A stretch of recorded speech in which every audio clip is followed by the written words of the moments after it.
Olá, boa tarde a todas, muito bem-vindas. Meu nome é Desirê Silva, eu vou me autodescrever, falar um pouquinho, do que a gente veio fazer aqui hoje.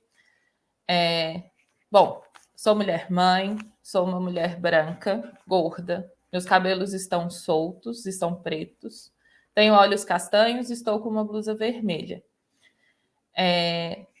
Como profissional da psicologia, eu sou psicóloga clínica, sou integrante da Comissão de Orientação Mulheres e Questões de Gênero do Conselho de Psicologia de Minas Gerais, integrante também da gestão da Abrapso Minas, da gestão de 2022 e 2023, e coordenadora de um projeto chamado Clínica Sócio-Histórica. Hoje a gente está aqui para falar sobre as diversas possibilidades de maternidade, de exercício da maternidade. E juntas estamos lançando aqui, em nome de toda a Comissão Mulheres, a cartilha que a gente produziu no período da Covid-19.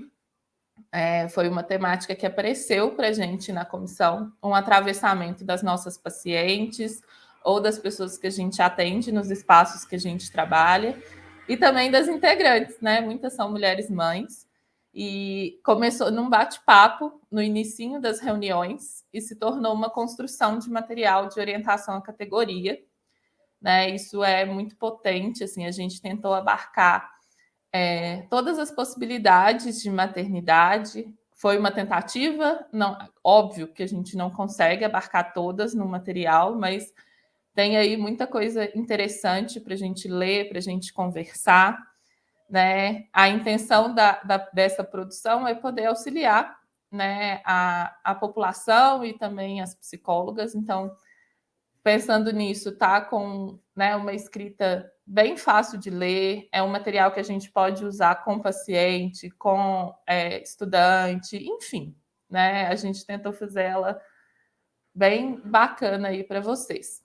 E aí, para trazer a discussão do que está na cartilha, eu vou chamar a Raquel e a Joana. Primeiro a Raquel vai falar. E aí, depois que as meninas falarem, a gente faz uma rodada aí das perguntas que vocês colocarem no chat. Tá bem? Raquel, bem-vinda. Oi, boa tarde, gente. Eu vou. Para eu me autodescrever? Esqueci de perguntar isso. Tá. Eu sou uma mulher branca, estou usando um óculos redondo, estou usando uma camisa cinza escuro com uma blusa de frio toda colorida. Sei lá, tem várias cores. Eu vou começar falando um pouquinho da introdução. A Desirê já até trouxe, né, um pouquinho do que é a cartilha. Deixa eu compartilhar aqui a tela. Acho que está dando para ver. Então, essa elaboração ela foi feita a muitas mãos durante. A gente ainda está em pandemia, né? Mas durante o período assim mais crítico da pandemia, a gente construiu isso junto. Foi muito rico, foi muito importante. E como tem muitos itens na cartilha, todo mundo vai ter acesso à cartilha, a gente selecionou alguns itens para falar aqui, porque a gente conversou, a gente discutiu, a gente achou que ia ficar muito extenso e muita coisa se a gente trouxesse o conteúdo da cartilha inteiro, assim, item por item, aqui nessa mesa. Então, a gente escolheu alguns itens assim mais gerais e também para dar um gostinho de quero mais, para vocês irem lá e acessarem a cartilha para verem, para assistirem, para lerem tudo. Então, a gente vai falar da romantização da maternidade, saúde mental materna, direito à escolha da maternidade, maternidade, raça e classe e orientação aos profissionais de psicologia. No final, esse é o último item assim da cartilha, que a gente traz algumas orientações bem práticas assim para os profissionais. A Joana vai começar falando da romantização e a gente vai alternando também, cada item uma vai falar para também não ficar muito cansativo. Boa tarde, pessoal. Obrigada pela presença. Estou super feliz de estar aqui nessa discussão. Meu nome é Joana, vou fazer minha autodescrição, né? Eu sou uma mulher negra, estou de cabelo solto, jogado de lado. Eu sou uma mulher mãe de uma criança de 2 anos. Estou com uma blusa estampada de onça e estou de frente a uma parede branca. Desculpa. Eu me formei agora em psicologia, então ainda estou nesse limbo que precisa da colação de grau para tirar o CRP. Então, assim, né, eu não sou psicóloga nem estudante, não sou psicóloga ainda nem estudante mais. Mas estou muito feliz, assim, de estar aqui, né? Já desde a graduação tenho feito pesquisas nessa área de maternidade, então acho que vai ser bem legal a nossa discussão. Bom, falando, né, desse capítulo, assim, da romantização da maternidade, eu destaquei aqui nos slides que mulher é diferente de mãe. De repente, a gente pode achar isso óbvio, né? Mas não, assim, ainda hoje, o ser mulher é diretamente relacionado ao ser mãe. Não só o senso comum, tem profissionais, né, repetindo isso ou trazendo como se o ser mãe fosse algo inato. E aí é importante a gente reforçar que a parentalidade é algo construído no exercício da função, não é algo que vem com as mulheres, que vem com nenhum de nós, né? Mas principalmente com as mulheres, que é quem recebe, né, esse título assim de ser mãe por natureza, enfim. E aí a gente precisa desmistificar isso cada vez mais, e nós da psicologia, principalmente, não podemos reproduzir esse discurso, né? Então, assim, pensando que a parentalidade é algo construído na relação e no dia a dia, ela pode ser aprendida, ela é aprendida por mulheres e pode ser, lógico, aprendida por homens, enfim, por todos que estarão em contato ali com as crianças. E aí é importante dizer assim que o fator biológico, que a gestação, ela não garante a filiação. Então, não é suficiente para a mulher se tornar mãe daquela criança. A psicanalista Vera Conelli fala muito bem sobre o tema quando ela diz que na maternidade do filho biológico, a mãe também tem que adotar a criança. Então, que tanto o filho por adoção quanto o biológico, né, precisa dessa adoção por parte da mãe, precisa desse investimento, né, assim. E aí, por que é importante a gente ter noção disso? Porque essa ideia do instinto materno, ela é construída socialmente. E aí, quando a gente entende essas nuances e a gente, né, tira, assim, da nossa cabeça essa ideia de instinto, a gente está mais preparado mesmo para discutir as questões da infância, da parentalidade, das mulheres, principalmente, né? Ao longo de toda a nossa história, a relação dos adultos com os filhos foi mudando. Então, assim, nem sempre teve esse investimento da mulher, né? Nem sempre os filhos foram obrigação, vamos dizer assim, da mãe. Então, já tiveram vários formatos de cuidado. Então, isso mostra que não tem nada de biológico, né? Que é essa construção mesmo. E aí, essa ideia do instinto materno, ela tem uma função política e econômica, né? Que coloca a mulher na função do cuidado e na vida privada. Então, assim, e na nossa sociedade, são as mulheres que estão, assim, ligadas a todo tipo de trabalho do cuidado, né? Não só das crianças, como dos idosos, enfim, né? Até as profissões que têm mais a ver com o cuidado também são prioritárias, assim, tem mulheres, assim, mais mulheres do que homens. E aí essa ideia de instinto materno, essa ideia de que as mulheres nasceram para isso, contribui muito, né, para esse trabalho que é não remunerado, inclusive, né, esse trabalho que geralmente as mulheres exercem, assim, que muitas vezes nem veem como trabalho. Então, também é importante, assim, nem veem como trabalho, como uma coisa a mais mesmo. E aí a gente até traz mesmo, né, na cartilha, que essa construção vem vindo desde a infância, né, que nós somos colocadas nessas caixas mesmo, quando a gente brinca de ser dona de casa, de ser mãe. E os meninos estão brincando de construir coisas, de inventar. Então, a gente pensando que esse trabalho é nosso, né? Assim, que muitas mulheres entendem, assim, até a gente mesmo que tem discutido esses assuntos, nos sentimos culpadas por não dar conta de tudo. Isso tem muito a ver com esse sentimento mesmo, com essa ideia que é construída de que esse trabalho é nosso. Então, se a gente pensar nisso, que a gente está sobrecarregada, né? Assim, E aí, porque a gente tem que dar conta desse trabalho que é nosso por natureza, muito entre várias aspas, assim, e de um trabalho remunerado, externo e remunerado, né? Que pode ser um desejo nosso, ou então uma necessidade financeira também, né? Enfim, tem essas questões. E aí é isso, assim, é um papel idealizado que você se doa e entrega todo amor, você faz por amor, então vai criando lugares inalcançáveis, né? Essa mulher tem que dar conta dos filhos, da casa, do casamento e do trabalho externo, porque não tá bom mais, assim, também ser só mãe. E aí, eu tô falando de que quando a pessoa tem uma escolha, né? Assim, tem a questão de não ter escolha também.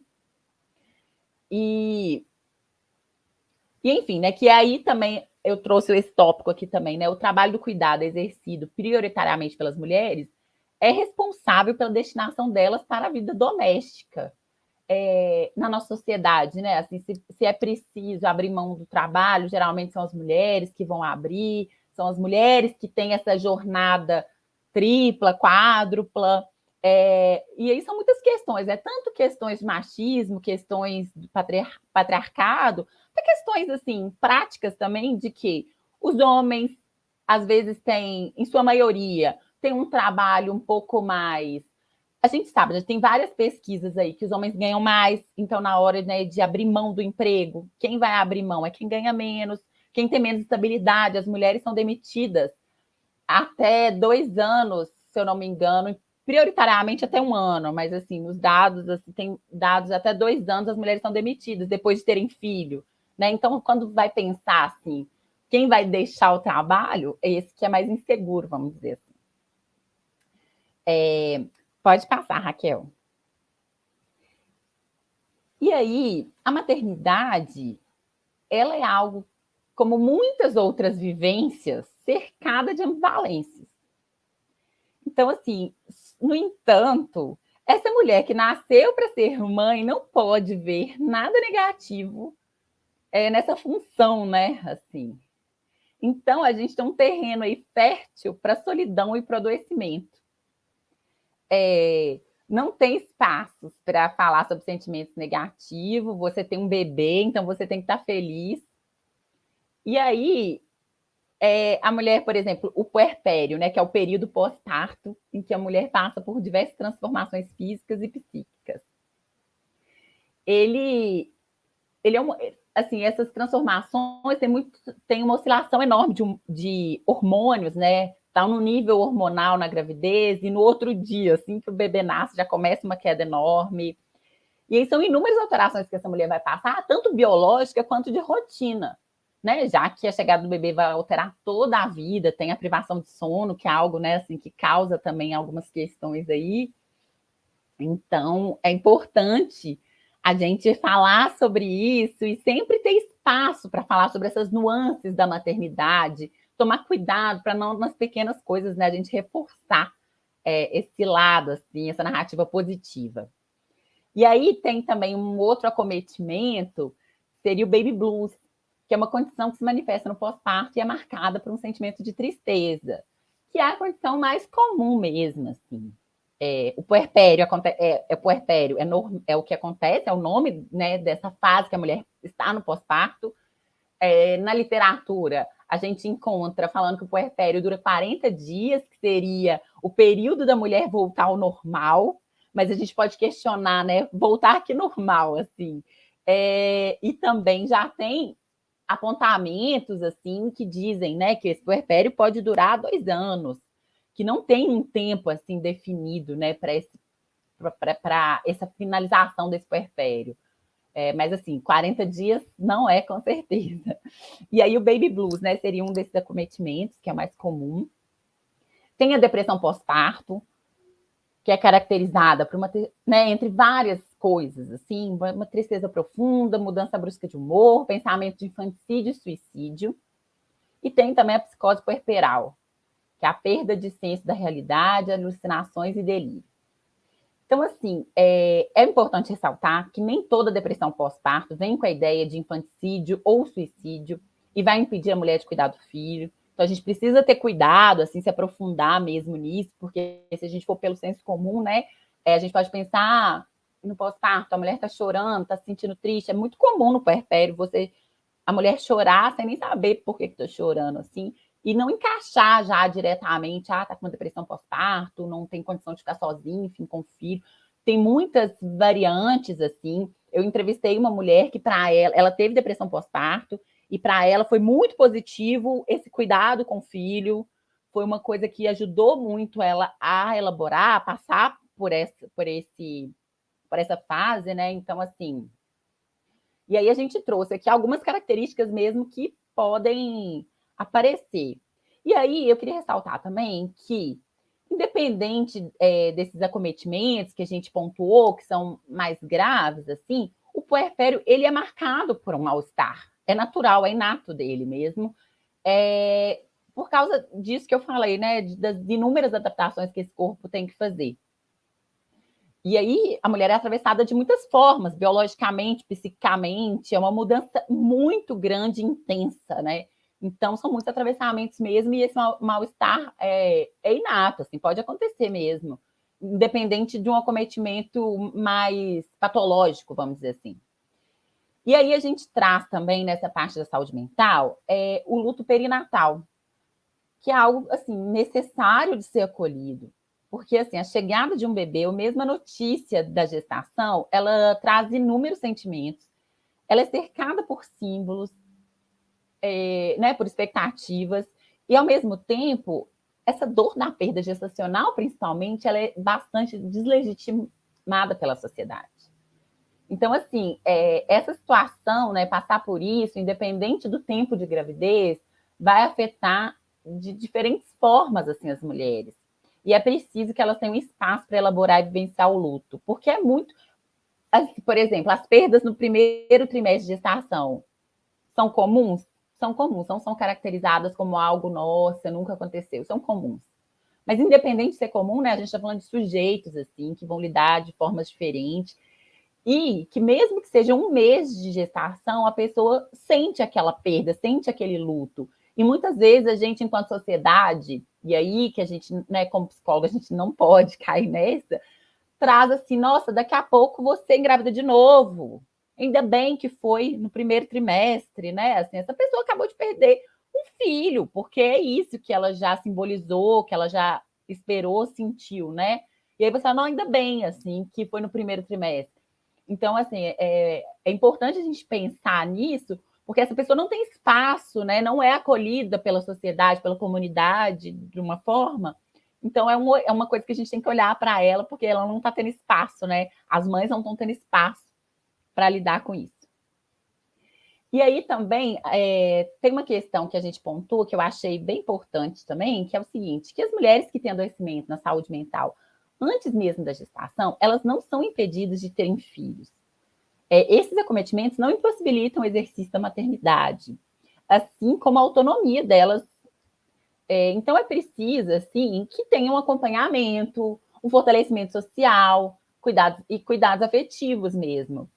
Pensando muito nisso, né? Que na psicologia a gente tem algumas diretrizes, mas os pacientes são únicos e as vivências são únicas. Então, pode sim ter acometimento que a pessoa, infelizmente, não consegue lidar com aquilo, mas tem também, a gente não pode generalizar, né? Tá com uma depressão, separa o filho, ou a pessoa já tinha uma questão de saúde mental antes, não vai dar conta, né?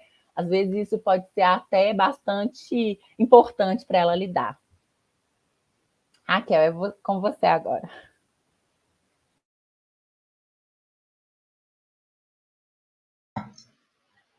Deixa eu passar o slide. Bom, direito à escolha da maternidade. Eu achei, inclusive, que a escolha desse tópico para falar aqui hoje foi providencial, né? Diante de vários últimos acontecimentos aí. Mas, bom, essa possibilidade de escolha pela não maternidade é algo relativamente recente. Ser mãe sempre foi considerado um destino natural da mulher, né? Até pouco tempo atrás. E eu acho que esse tópico ele tem que ser tratado entre muitas aspas, assim, né? Porque hoje a gente tem essa discussão do direito à escolha da maternidade, mas na teoria, muito disso acontece só na teoria, e na prática é completamente diferente. Então, tinha esse destino natural da mulher como mãe, o mito do amor materno, vem tudo num mesmo combo, né? O mito do amor materno, o instinto materno, o amor incondicional. E hoje, mesmo que já exista essa discussão sobre essa possibilidade de escolha, ainda é considerado algo desviante quando a mulher escolhe não ser mãe. Ainda é algo que as pessoas não aceitam bem, ficam chocadas, ficam questionando, ficam querendo questionar, saber o motivo, enfim, às vezes pode ter um motivo, mas às vezes pode não ter, pode ser, mas simplesmente não quero e pronto. Então, essa escolha pela não maternidade, na teoria, ela foi possibilitada pelo surgimento de direitos e tecnologias de contracepção, na teoria, né? E na teoria também as mulheres passaram a ter controle sobre o próprio corpo e sobre a própria sexualidade. Mas a gente sabe que na prática não é bem assim.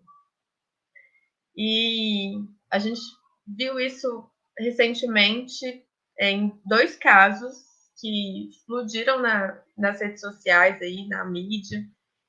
E o último, né, foi com uma atriz bem famosa, em que ela estava dentro do direito dela, por isso que eu enfatizei muito esse na teoria, né? Ela estava dentro do direito dela, ela teve a criança, ela entregou para adoção, tudo dentro do que pode ser feito, tudo dentro da lei, e mesmo assim ela foi massacrada, eu acho que a palavra é essa, ela foi massacrada. Então, a mulher, se ela engravidou porque quis, e a gente sabe que os métodos de contracepção, eles não são 100% eficazes, e eles não têm que ser só de responsabilidade da mulher. Se ela, né, tem o desejo de fazer um aborto, ela também é massacrada por várias pessoas que acham que tem o direito de opinar sobre o corpo da mulher, e inclusive tem um tópico sobre isso na cartilha, não vou aprofundar nisso aqui, tem um tópico só falando sobre interrupção voluntária da gravidez. Se ela tem a criança e ela escolhe entregar para adoção, ela também é massacrada. Se ela tem a criança e escolhe ficar com a criança e decide continuar no mercado de trabalho e contar com uma rede de apoio para cuidar dessa criança, também está errado. Se ela tem a criança e ela resolve sair do mercado de trabalho, também está errado. Então, assim, né, não tem muita saída. Então, esse direito à escolha, ele acontece muito entre aspas. É claro que nós já tivemos muitos avanços, né, até em relação aos métodos contraceptivos, há muitas controvérsias, assim, porque, por exemplo, a mulher deseja fazer laqueadura, tem toda uma burocracia para ela conseguir ter acesso a esse direito. E aí, em contrapartida, né, o homem, ele escolhe a não paternidade de uma forma muito natural, muito bem aceita. Mesmo, né, quando ele diz que não quer ser pai, isso é muito mais bem legitimado assim pela sociedade. A sociedade fala, não, tudo bem, né? Ele vai focar na carreira, ele não quer casar, ele quer curtir a vida, é assim mesmo, homem é assim mesmo e tal. Então, é um direito, é algo que antes nem era discutido, né? Esse direito à escolha, antes ninguém discutia, assim, era assim, mulher vai ter filho, né? E pronto, é a única possibilidade. Existe sim essa discussão, mas isso ainda acontece muito, entre aspas, assim, muito na teoria. Então a gente tem muita coisa ainda para lutar, a gente tem muita coisa ainda para conquistar nesse aspecto.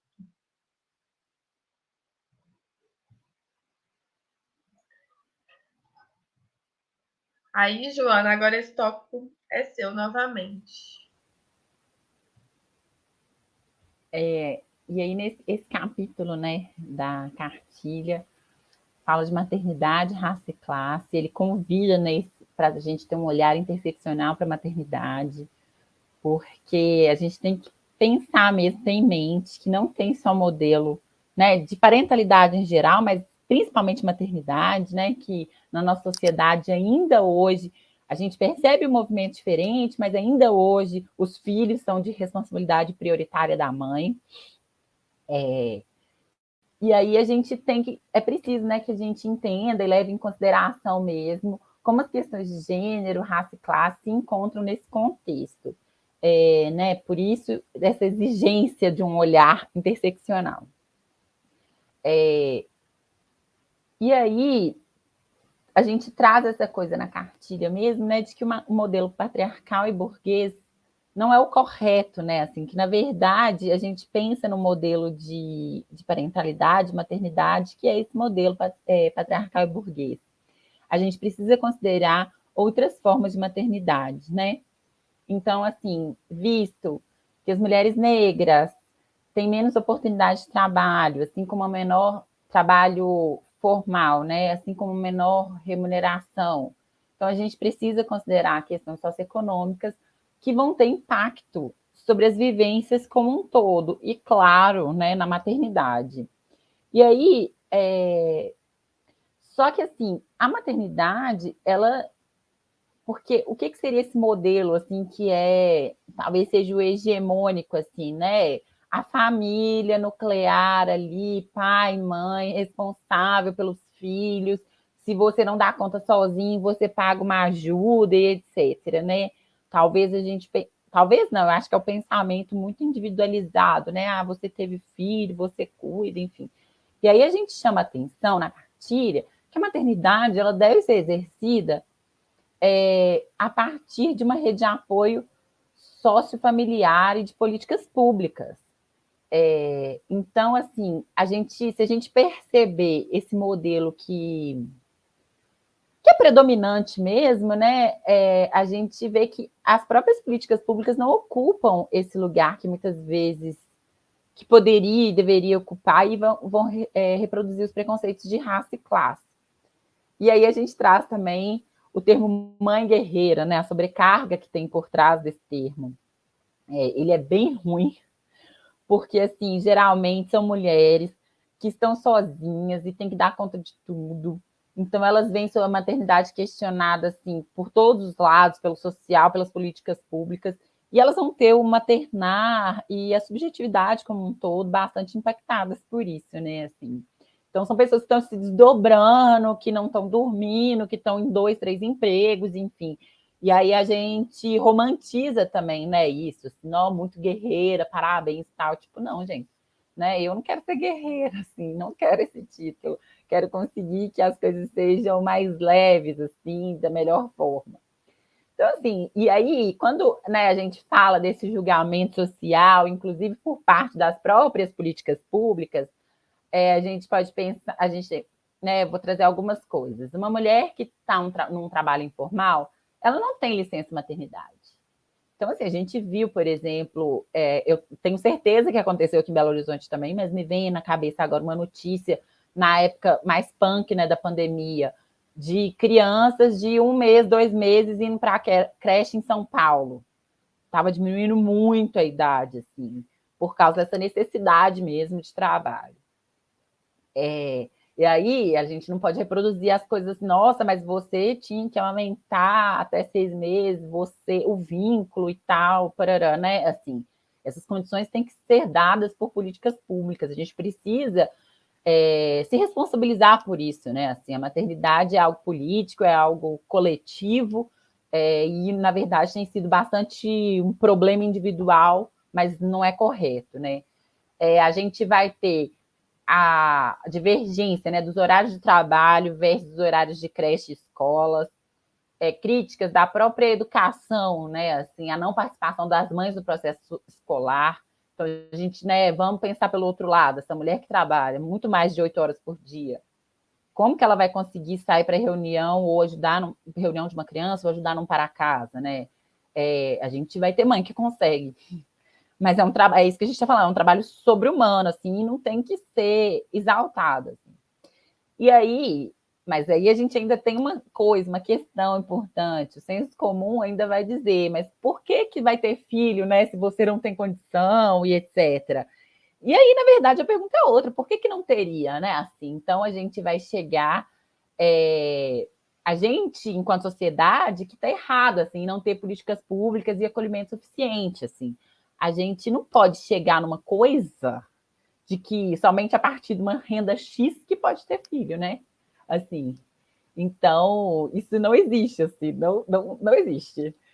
Então, é um pouco assim dessa que a gente tem que pensar mesmo nessas várias nuances, nesse nosso papel, né, como psicólogo, como eu trouxe, né, as questões de educação, das empresas, do trabalho, né, mesmo que você não esteja na clínica, mesmo que você não esteja em atendimento perinatal, assim, é uma coisa que vai perpassar o nosso trabalho como um todo, políticas públicas, clínica, RH, enfim. Então, acho que a cartilha vai ser muito importante. É isso.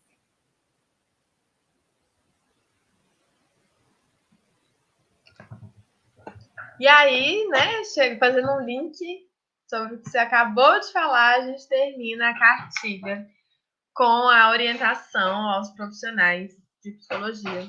E nessa parte a gente está com uma coisa que a gente até queria destacar aqui, que é o seguinte: a cartilha ela foi construída a partir de muitos tópicos, mas esse formato ele foi um formato necessário didaticamente. Na verdade, a gente precisa compreender tudo isso de uma forma unificada, de uma forma geral. Então, eu acabei que na introdução eu ia falar um pouquinho quais são os tópicos, né? Eu vou citar, como eu disse, não dava tempo da gente falar de todos os tópicos aqui, porque tem muitos. Mas o que tem nessa cartilha? A romantização da maternidade, a saúde mental materna, que a gente falou aqui, direito à escolha maternidade, interrupção voluntária da gestação, mulheres tentantes, adoção, maternidade e profissão, maternidade, raça e classe, maternidade solo, maternidade de lésbicas, bissexuais e transexuais, maternidade e sexualidade, mulheres com HIV podem ter filhos e orientação aos profissionais da psicologia. São vários tópicos, assim, eles não têm que ser entendidos individualmente. Foi só uma forma mais didática da gente apresentar todos esses temas, né? Então, nós, profissionais da psicologia, a gente tem que compreender que a gente vive numa sociedade que impõe à mulher esse destino, né? A maternidade como um destino compulsório e a maternidade como um destino que vai ser fonte de satisfação, que vai ser fonte de completude. A maternidade como uma habilidade inata, né? O tal do instinto materno. E a gente precisa desmistificar isso. Onde quer que a gente esteja como profissional da psicologia, a gente precisa questionar essas coisas, a gente precisa desmistificar esse tipo de discurso que acaba acarretando em tantos problemas em relação à saúde mental dessas mulheres mães. Eu selecionei aqui alguns tópicos, assim, porque esse tópico ele tem tópicos dentro do tópico. E são tópicos bem práticos, assim. Então, eu selecionei e eu vou ler mesmo, porque eu acho que não tem muito como resumir o tópico do tópico, né? Mas, como é bem prático, eu prometo que não vai ficar chato. Vou ler bem rapidinho algumas coisas. Primeira coisa, conhecer e compreender as mudanças nas legislações para orientar a sua prática e também conseguir orientar as mulheres mães diante dos seus desejos. Isso é uma coisa muito importante quando a gente está atuando como profissional da psicologia. Compreender que os impactos da maternidade romantizada também influenciam na saúde mental das mulheres que não são e não desejam ser mães. Não desejam ser mulheres mães, né? Compreender que a maternagem não deve ser vinculada apenas à figura feminina, compreendendo-a como uma questão da comunidade e do Estado.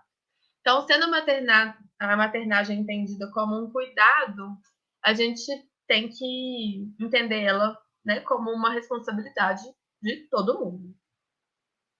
Acolher e legitimar o desejo da mulher mãe, auxiliando-a a compreender e expressar esse desejo. Considerar as questões de orientação sexual e identidade de gênero na construção da maternagem. Não reproduzir discursos e práticas de controle dos corpos das mulheres, entendendo-as como sujeito autônomo e responsável por todas as decisões que se referem ao seu corpo. Considerar os recortes de gênero, raça e classe como elementos importantes da subjetividade da mulher.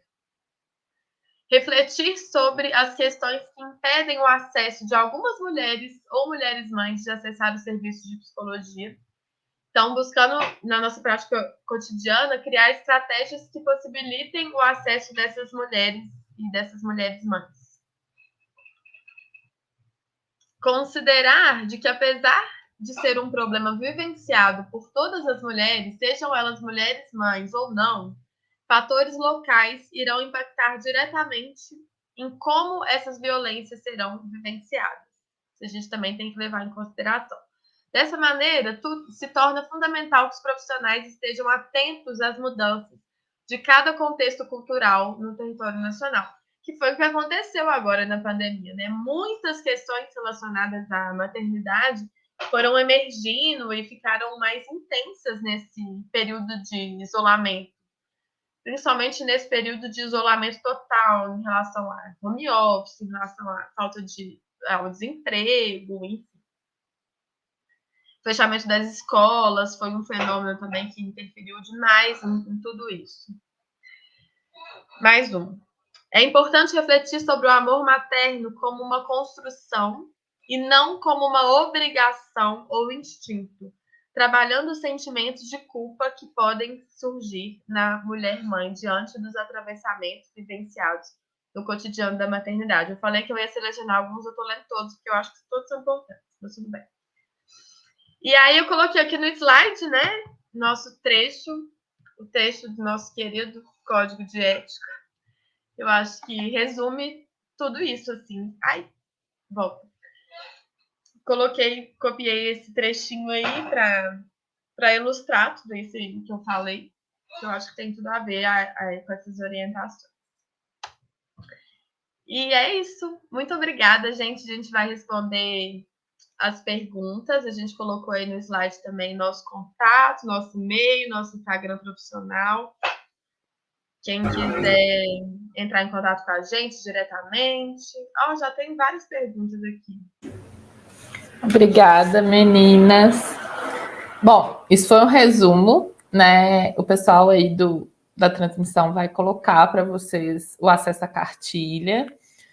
E ouvindo a fala das meninas, né, acho que fica evidente como que exercer ou não exercer a maternidade tem a ver com culpa. A gente aprende a sentir culpa o tempo todo, assim, sendo mulher mãe ou não. A gente entendeu, trabalhando na comissão, assim, né, que era fundamental trazer esse tema, né, com um material pensado para as mulheres do Brasil, né, pensado nas profissionais também brasileiras, enfim, porque o dispositivo materno, como fala a Valesca Zanello, né, ele atua em todas as mulheres. A gente se movimenta em função dele o tempo todo. E então, assim, independente se você está trabalhando com mulheres mães diretamente, é algo que você tem que estar atenta. Isso vai impactar, né? Independente também se você é psicóloga clínica ou não, eu acabo sempre falando muito do contexto clínico, porque é onde eu trabalho, né? Mas de qualquer forma, em todos os campos de atuação da psicologia.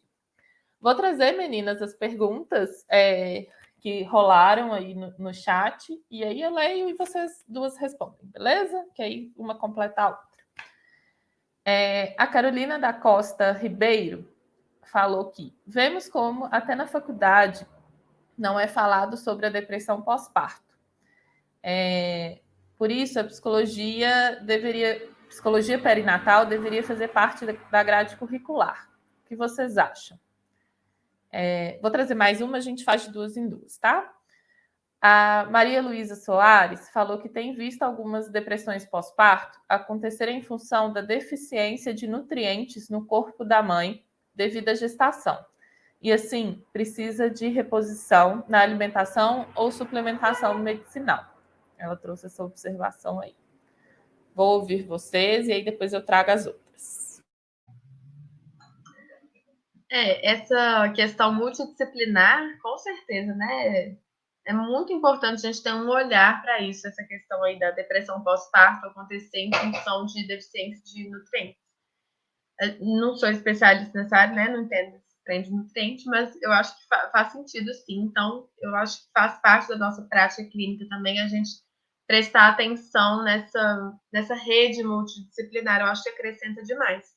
Em relação à grade curricular, concordo. Eu acho que é um tema pouquíssimo falado na maioria da grade assim, das faculdades, pelo menos que eu conheço, de psicologia. Por isso que a cartilha é importante, gente. É claro que é só uma cartilha, né? Não tem um estudo mais profundo. Mas já é uma luzinha aí para acender para esse foco aí de estudo. O que você acha, Jô? Não, super concordo, né? Eu acho que a cartilha vai ser esse norte para um desejo de aprofundar, tem algumas expressões, né, no meu convívio mesmo, desde que eu tive filho, teve gente falando que nunca tinha escutado a palavra puerpério, que não sabia o que era. Então, a cartilha, eu acho que é meio que esse norte mesmo. Você vê, olha, violência, obstétrica, puerpério, o que é isso, né? Assim, e aí vai pesquisar e vai entender mais. Sobre ser uma disciplina, né? Assim, eu fico pensando que tem uma falha muito grande de a gente não abordar essas questões, pensando tudo que a gente trouxe aqui, né? O quanto que a maternidade afeta essa mulher, assim, não é um erro, assim, não ter, mesmo que fosse nas disciplinas de desenvolvimento, né, da vida adulta, de repente, assim, essa discussão, assim, é preciso, né? Se a gente pensar a maternidade vai né, a Raquel terminou falando disso, a Desirê falou um pouco disso também, que a maternidade vai perpassar a vida de todas as mulheres, essas tendo filho, querendo ter filho ou não. Então, assim, né, a gente não saber muito sobre isso, né, essa construção, principalmente os profissionais homens que então que pode ser que estejam muito mais longe ainda desse tema, não saber sobre isso, assim, desse momento puerpério e tudo, pode colocar a mulher nessas caixinhas, né? Assim, ai, tô triste, nossa, meu Deus, tá com depressão pós-parto. E às vezes só tá passando pelo puerpério, só aquilo, assim. Pensando, né, nisso, assim, que a depressão tem fatores múltiplos, né? Assim, biológicos, atravessamentos sociais, culturais, então são múltiplos fatores mesmo. A Leonora comentou aqui pra gente, deu boa tarde, falou, temos que falar mais da invisibilidade da maternidade da criança. Ela também comentou, né, que considera ser verdade que a pandemia adoeceu várias mães, parir e não ter rede de apoio foi um grande desafio. A Maria Luísa pergunta, né, se nós estamos compondo a mesa que somos mulheres, mães, e como a cartilha vai ser divulgada. E a Lara pergunta como podemos trabalhar com a mãe na clínica esse luto advindo do aborto.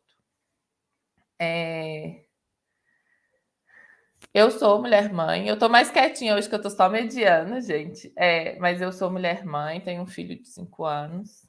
É, acho importante trazer, assim, né? Foi uma gestação que não foi planejada, foi caótica, veio na faculdade, estava ali no finalzinho do curso. E eu sempre falo, não gosto de ser mãe, detesto o exercício da maternidade, não é algo que eu me adequo. Mas eu sinto sempre a necessidade de completar mas eu amo meu filho. E eu ter que completar essa frase já é um problema, porque as pessoas entendem que é tudo uma coisa só e não é tudo uma coisa só. Vou deixar as meninas responderem.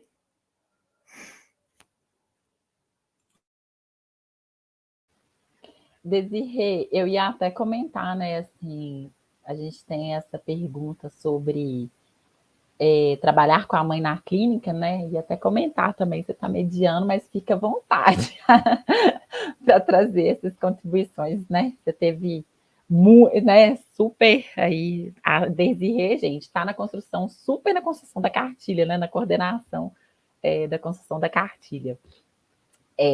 Eu sou mulher mãe, eu tenho um filho de 2 anos, que vai fazer 2 anos, né? Eu também tive ele na pandemia, Leonora, e vivenciei bem isso mesmo, né? De não ter uma rede de apoio, então foi bem desafiador mesmo, assim, muito solitário, né? A gente entrevista com mulheres, assim, mesmo mulheres que tiveram filhos em outro momento, elas relatam muito a coisa da solidão materna e tudo. Mas, né, com a pandemia, assim, isso se agravou muito, né? Porque aí foi solidão de verdade, assim, de verdade não, né, gente? Mas foi uma solidão física também, solidão física, de fato, assim. Então, de fato, foi muito desafiador mesmo. Deixa eu ver aqui, o que foi perguntado mesmo? Como trabalhar com Que, o luto. Eu acho que eu queria falar essa outra coisa da Leonora, assim, né, que a gente tem que falar mais da invisibilidade da maternidade da criança, né, assim. É importante pensar que essa exclusão da mãe que acontece na nossa sociedade é a exclusão da criança, é a exclusão da mãe, né, assim. Pensando que a gente vive numa sociedade que prioritariamente é a mãe que cuida. Então, se você não teve um caso de uma mulher que não pôde entrar no restaurante em São Paulo, era durante o dia, não era uma boate, não era um lugar né, que era impróprio para a criança. Ela não pôde entrar. E aí você exclui, né, essa mulher desses espaços, esses olhares.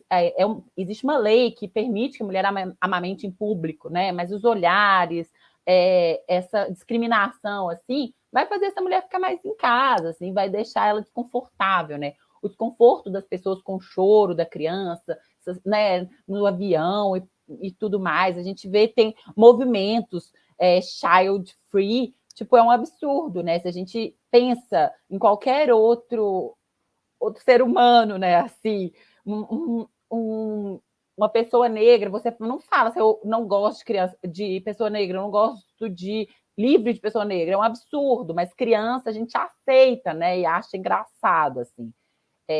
Então é uma exclusão das mães, sim, existe, é uma invisibilidade mesmo da criança, eu acho que é um grande problema, assim, e está invisibilizado mesmo, né?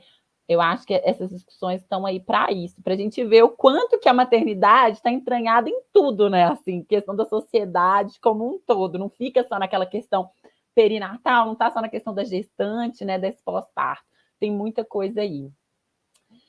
Sobre trabalhar com a mãe na clínica, esse luto, eu vou deixar para as meninas. Eu não tenho vivência clínica, eu tenho vivência clínica na faculdade, mas eu não tive com esses casos. Meu palpite é que é ouvir, assim, né? Assim, tentar acolher da melhor forma.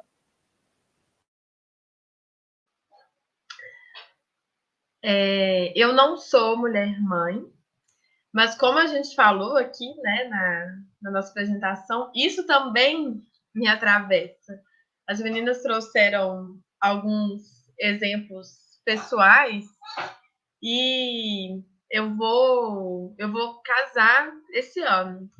E o que eu mais escuto: ah, mas e o neném? Não, mas vai casar. Eu nem casei ainda, gente. Mas e o nenenzinho? Quando que vai vir? E vocês já vão ter filho? Quando vocês vão querer ter filho? Ninguém me pergunta se é realmente um desejo. Não é isso não fosse. Então, isso também atravessa, a gente tem que ficar atento na clínica ou em outros contextos, como psicóloga, para prestar atenção em tudo isso, em tudo que está na cartilha, em relação às mulheres mães e em relação às mulheres não mães, né?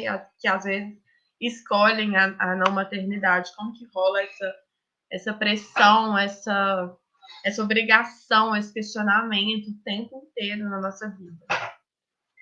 Não vou repetir o que a Joana falou, vou complementar um pouquinho com essa questão do luto advindo do aborto, que a Lara falou, a Laura perguntou. É um trabalho como qualquer outro luto. Assim, a gente precisa ouvir, entender o significado disso na vida daquela pessoa, acolher, trabalhar as culpas.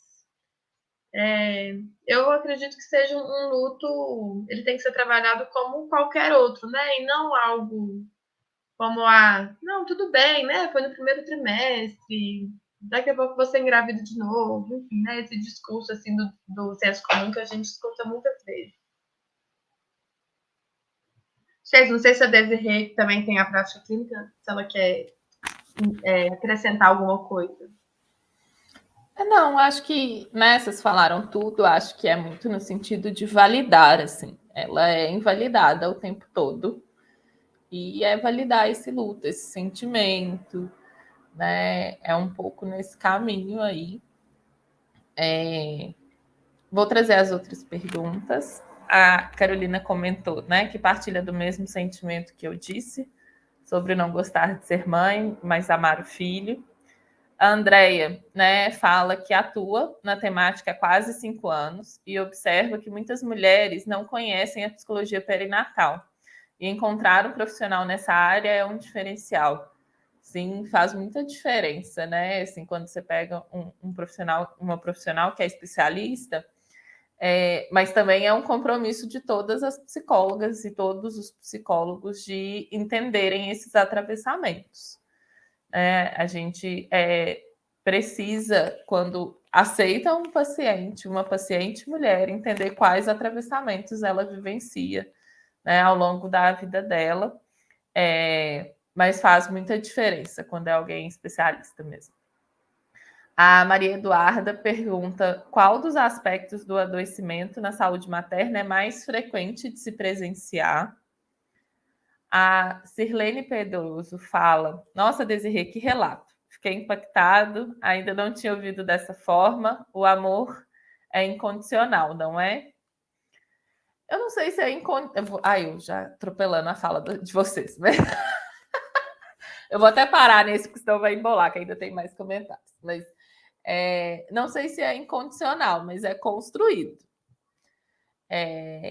E é bem esse processo, assim, né? Eu escuto muito, a minha mãe fala muito desse amor incondicional e eu sempre falo com ela assim, não, mãe, a gente vai aprendendo, assim, né? A gente vai construindo isso ao longo do exercício da maternidade, ao longo da gestação, mas é um desafio, ser mulher-mãe é um desafio. Mas também reforço sempre que eu falo de um lugar de muitos privilégios, assim. Eu sou uma mulher branca, isso impacta de uma forma positiva em vários aspectos da minha vida, né, para facilitar algumas coisas. Eu tenho uma rede de apoio muito bem construída, e uma rede de apoio não paga. Então, né, a minha mãe, desde que meu filho nasceu, ela cuida dele enquanto eu estou trabalhando. Uma tia do meu marido também faz o mesmo processo. E aí percebam, mulheres exercendo cuidado no lugar de outra mulher. Né? Então, assim, por mais que eu, em vários momentos, saia de cena para outra pessoa exercer o cuidado, quando eu saio de cena, em geral, quem assume é uma outra mulher. Né? Hoje, o meu namorado ocupa esse lugar, mas até o meu filho ter uns 3 anos, eram outras mulheres que ocupavam esse lugar, assim. Né? Mas então, voltando para as meninas, sobre, né, quais são os aspectos do adoecimento na saúde mental é mais frequente de se presenciar. O que vocês entendem disso aí? Eu acho que, de uma forma geral, é a culpa. O sentimento de culpa, ele é presente em grande parte das mulheres mães.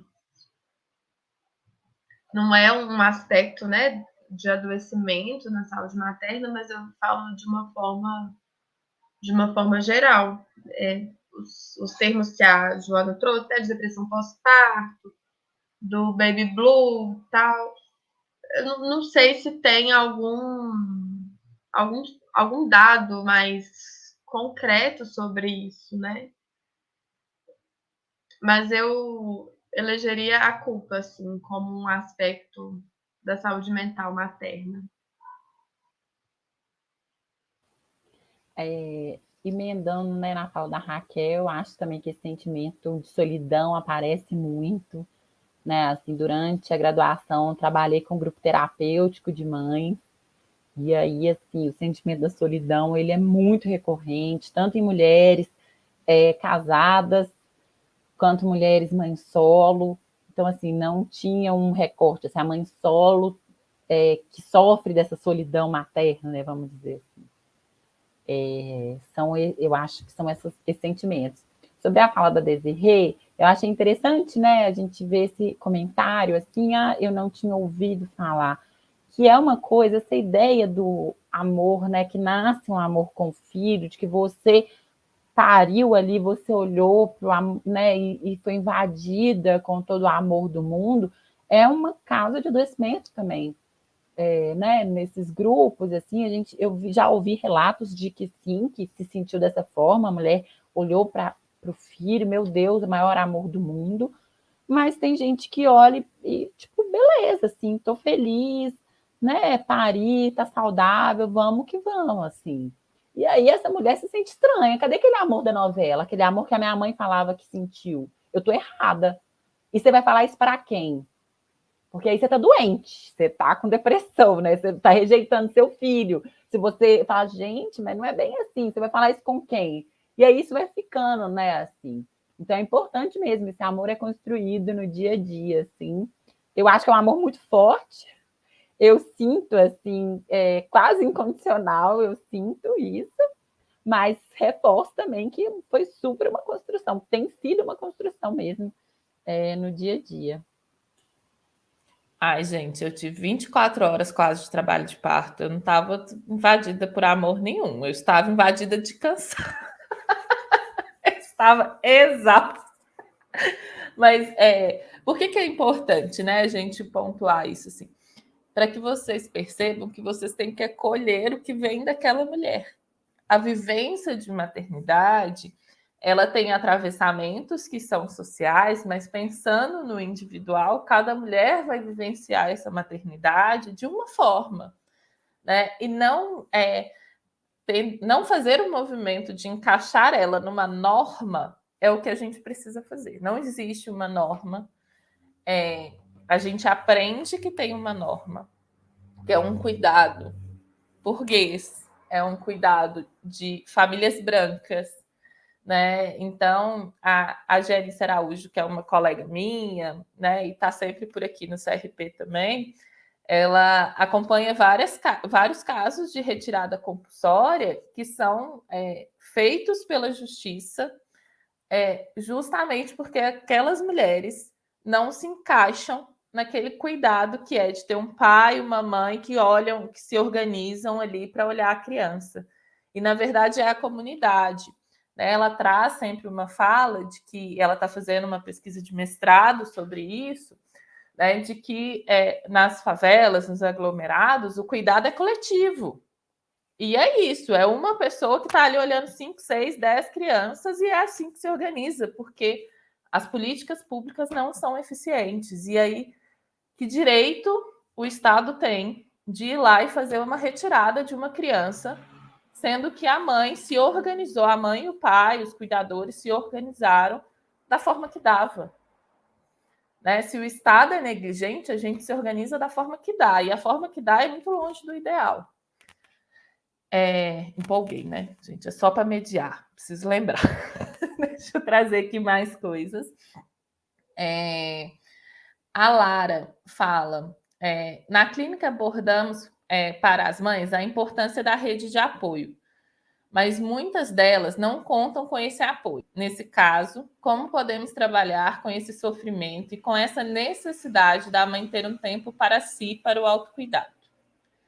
A Ismailda agradece pelas contribuições, falando que é um tema muito importante. A Sirlene Pedroso, né, traz: minha geração de submissão, ainda, apesar que tive filho aos 17 anos e meu marido com 21, escolhi a maternidade, pois tinha conhecimento de contraceptivos. A segunda gravidez veio aos 19, mas foi meu primeiro aborto, que me senti impotente e naquela época não tinha ajuda. A Ismailda fala sobre, né, a maternidade não ser fácil em qualquer circunstância. E aí, queria que vocês comentassem, então, um pouco disso. A falta da rede de apoio é um obstáculo. É um obstáculo, assim. Não tem nem uma resposta pronta para isso, porque, infelizmente, sem rede de apoio, fica tudo muito mais difícil. E esse sofrimento acaba não tendo para onde escorrer, né? A gente está falando aqui das políticas públicas, não tem política pública eficaz. Então, ou tem rede de apoio, ou é ela sozinha mesmo, e não tem muito o que fazer. Essa pergunta pegou a gente de jeito, né? Porque realmente a rede de apoio, sem isso, fica impossível, fica impraticável. Então, como é que é? Como podemos trabalhar esse sofrimento com essa necessidade da mãe ter um tempo para si, para o autocuidado? Talvez criatividade, fazer o que dá para fazer, trabalhar o sentimento de culpa em relação a isso, porque às vezes a mulher mãe tem lá 5 minutinhos de autocuidado e sem rede de apoio vem uma culpa enorme, uma insegurança, uma ansiedade, e a gente precisa trabalhar essa culpa, né, e falar que sem realmente legitimar e validar essa dificuldade que ela sente sem essa rede de apoio e sem políticas públicas também, né? Não é acrescentando a fala da Raquel, é mesmo escolher os pratinhos, né? Assim, escolher as batalhas dia a dia, né? Esse entendimento mesmo, né? Que não dá para fazer tudo, deixar a casa de lado, deixar a roupa, enfim, não vai ser perfeito, né? Tentar trabalhar um pouco isso, porque de fato, assim, né? A partir da minha vivência, que é uma vivência de um certo privilégio também, já é difícil, assim, ter um companheiro, né, que é pai do meu filho presente, etc. Falta tempo para esse autocuidado, para esse olhar para as minhas coisas, assim, mas são essas escolhas mesmo que eu acho que a gente tem trabalhado, né, assim, foi resultado também desse grupo terapêutico que eu facilitei no último semestre, assim, muitas mulheres falando muito isso, assim, que foram aprendendo a fazer escolhas e a se culpar menos pelo que estava deixando de fazer. E aí, só que não é um trabalho fácil, né? Assim, que tem muito julgamento também, né? Se a casa tá bagunçada, meu Deus, essa pessoa deixa a casa bagunçada. A gente é julgado o tempo todo, né? E por tudo. Mas, enfim, eu acho que o foco é trabalhar esse lado mesmo. Eu acho que não tem como, assim. Precisa estabelecer prioridade. Escolha a prioridade, e é isso, assim. Né? As outras coisas vão ficar de lado. Principalmente nos primeiros meses, é humanamente impossível cuidar de uma criança, cuidar de si, cuidar da casa e trabalhar e estudar, enfim. Alguma coisa precisa ser deixada de lado, assim, sem culpa.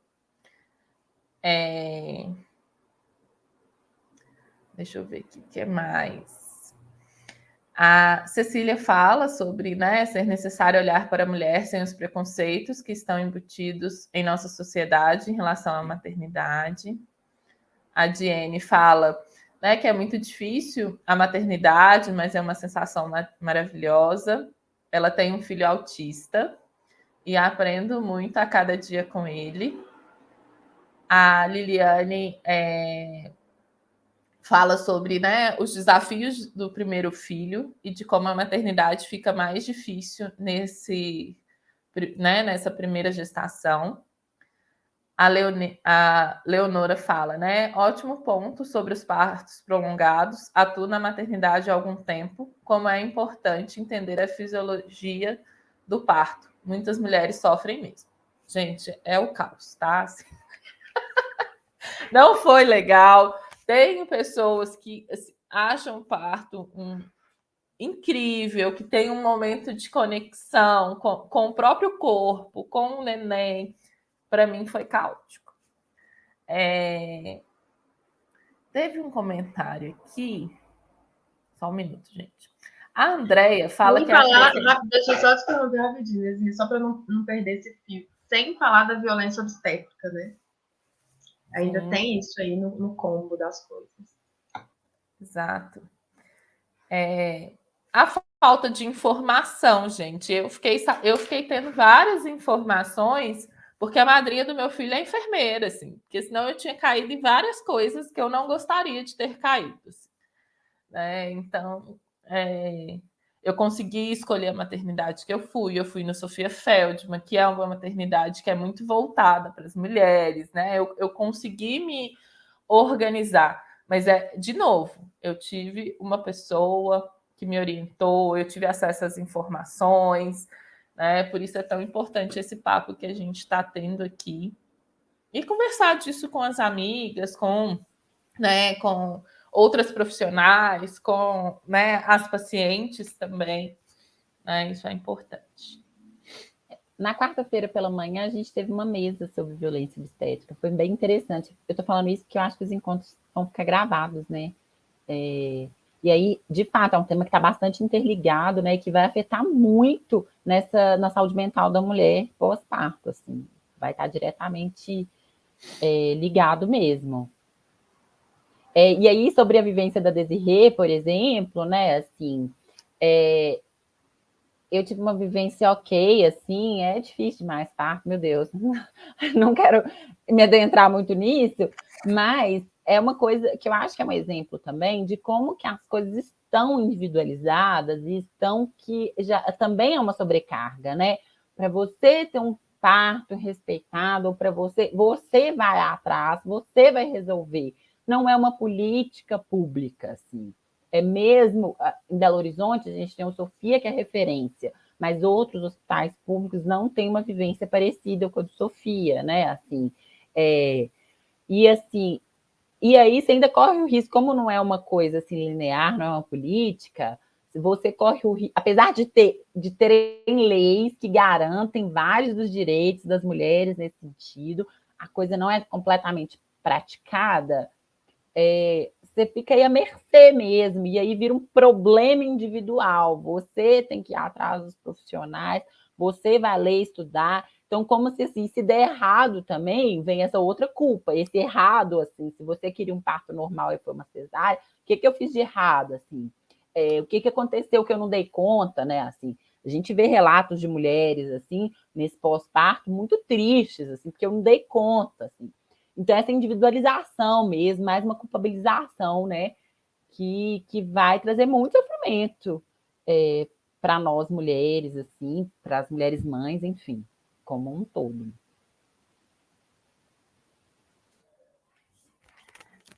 Acho que o olhar do individual, e aí, esse olhar do individual é, entre aspas, muito mais fácil quando a gente atua na clínica, porque a gente está ali com a paciente.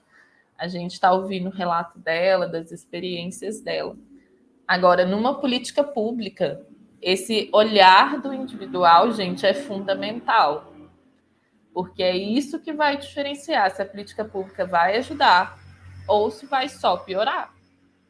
Né? Dentro de hospitais também, né, tem muitas psicólogas em hospitais, enfim, que também é um lugar importante para essas mulheres mães. Vou falar aqui das doulas, como foi importante. Assim, eu tive uma doula e para mim foi essencial, né? Tanto para me acalmar, quanto para também, né, eu saber que tinha alguém ali que sabia quais eram os meus direitos, porque a gente fica apreensiva, né? As pacientes que eu atendo que estão em processo, né, de gestação ficam inseguras, e aí até achei que era o comentário da Andrea que ela traz, né, sobre acrescentar ansiedade das mulheres mães e insegurança, né? E quando estão grávidas, as mulheres ficam muito ansiosas, e é uma ansiedade que é entendida dentro da vivência que ela está tendo, não é a típica ansiedade que a gente dá diagnósticos aí, né? Enfim, e também a insegurança com o corpo, em como vai ser o parto, em como vai ser como mãe, na relação. Então, insegurança também é algo que a gente tem que trabalhar muito com as nossas pacientes que estão grávidas aí. Deixa eu achar aqui os outros comentários.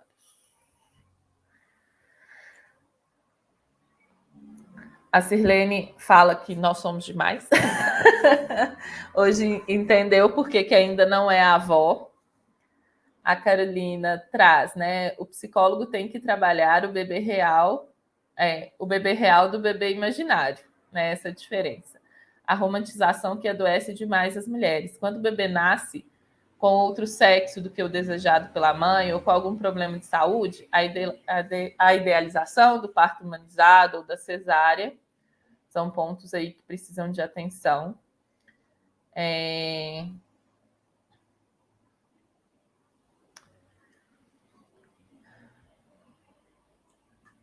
A Ismailda vai falar, né, sobre as equipes de saúde na maternidade, muito em movimento do processo de romantização da mulher-mãe. E a Diene traz que ficou 19 horas em trabalho de parto. Falo que a experiência foi muito boa, até porque sentir o meu corpo e meu psicológico estava preparado.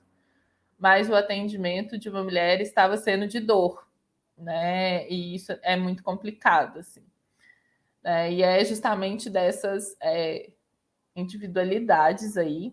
Vou abrir, meninas, para vocês fazerem um arremate em relação a esses comentários, né? E também ir contribuindo aí com o que mais vocês quiserem falar.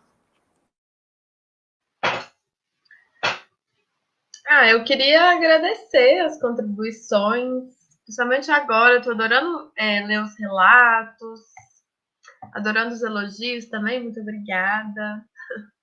Vocês vão ter muito mais coisa lá na cartilha. Não deixe de estar no site do CRP, mas eu acho que também está aí no chat de vocês o link direto para a cartilha. Leiam, compartilhem com colegas psicólogos. É uma cartilha, a gente prestou muita atenção para ser algo muito acessível. Então, pensando também em profissionais que não são da psicologia.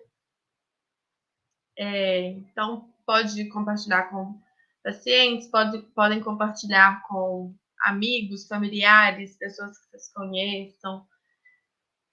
Vamos compartilhar isso daí. Muito obrigada pelos relatos. Adorei ler, adorei as perguntas. Achei que complementou muito bem o que a gente queria trazer nesse lançamento aqui hoje. É isso. Joana, você quer falar alguma coisa? Sobre os comentários, né? Assim, a Jenny trouxe acima que ela é mãe de uma criança autista, né? Então, assim, a gente está falando aqui desses atravessamentos como um todo.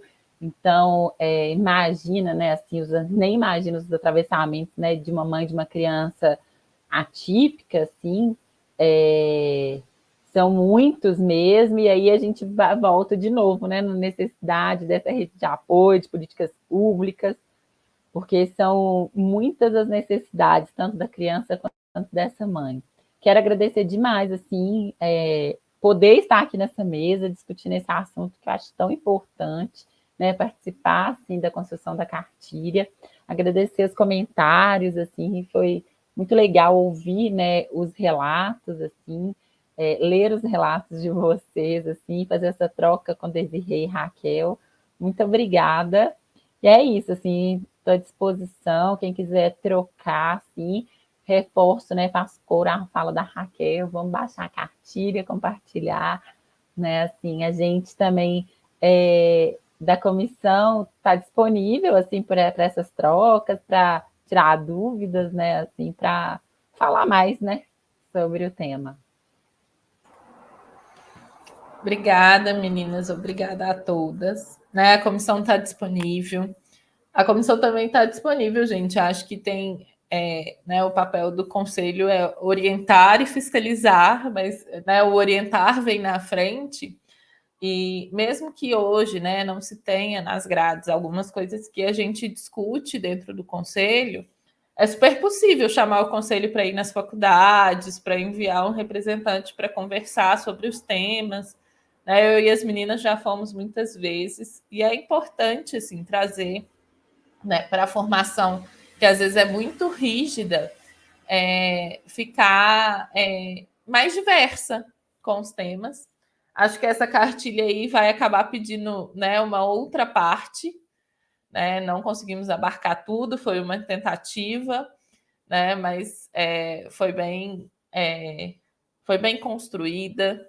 A linguagem está simples. Todos os materiais da comissão a gente faz em linguagem simples, para ser usado como ferramenta mesmo para vocês, não só para vocês aprenderem, mas também para vocês poderem aí compartilhar, né, com paciente, com colegas, com pessoas de uma forma geral. A informação é fundamental, especialmente no tempo em que nós vivemos. É isso. Muito obrigada a presença de todas. Tenham uma boa tarde. Continuem aí no evento.